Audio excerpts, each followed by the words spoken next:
मेरे दोस्तों, ईरान हमला करने की तैयारी कर रहा है।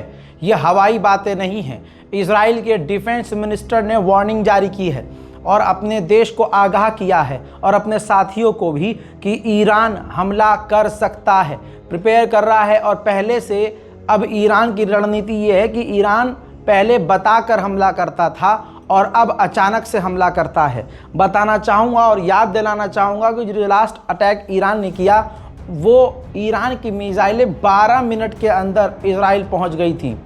और अब ईरान के पास क्लियर दावा किया जा रहा है कि ऐसे हथियार और ऐसे मिसाइल्स भी हैं जो 2 से 3 मिनट में इजराइल पहुंच सकती हैं। इस वजह से इजराइल के अंदर ईरान के हमले का खौफ बढ़ चुका है। वहीं ईरान के अंदर मिसाइलों की मूवमेंट भी शुरू हो चुकी है।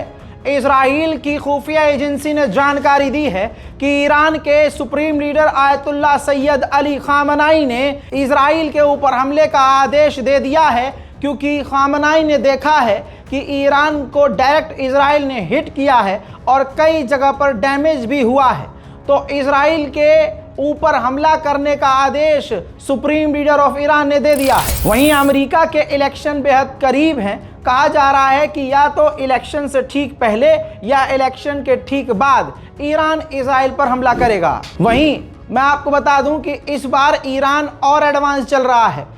रिपोर्ट्स ये आ रही हैं कि ईरान इराक की सरजमीन का इस्तेमाल करके इराक के अंदर से इजराइल पर बड़े अटैक करेगा, ताकि वापस वो इराक के अंदर घुसकर ईरान पर हमला ना कर सके। खबर यह है कि बैलिस्टिक मिसाइल और ड्रोन हमले करने की तैयारी ईरान इजराइल पर कर रहा है। जैसे ही ईरान हमले की तैयारी शुरू कर रहा है और मिसाइलों की मूवमेंट शुरू हुई है, मिडिल ईस्ट में तेल और गैस के दाम एक बार फिर से बढ़ गए हैं। ईरान के आर्मी चीफ का भी ऑफिशियल बयान मैं आपको सुनाऊंगा। वो ये साफ कह रहे हैं कि इजराइल ने हम पर गलती करी है हमला करके।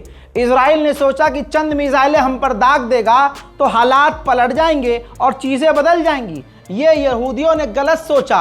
यहूदियों को ये याद रखना चाहिए हमने जो पहला हमला किया था वो कैसा था, लेकिन अब इस बार हम ऐसा हमला करेंगे कि इजराइल ने ऐसा कभी ख्वाब में भी नहीं सोचा होगा।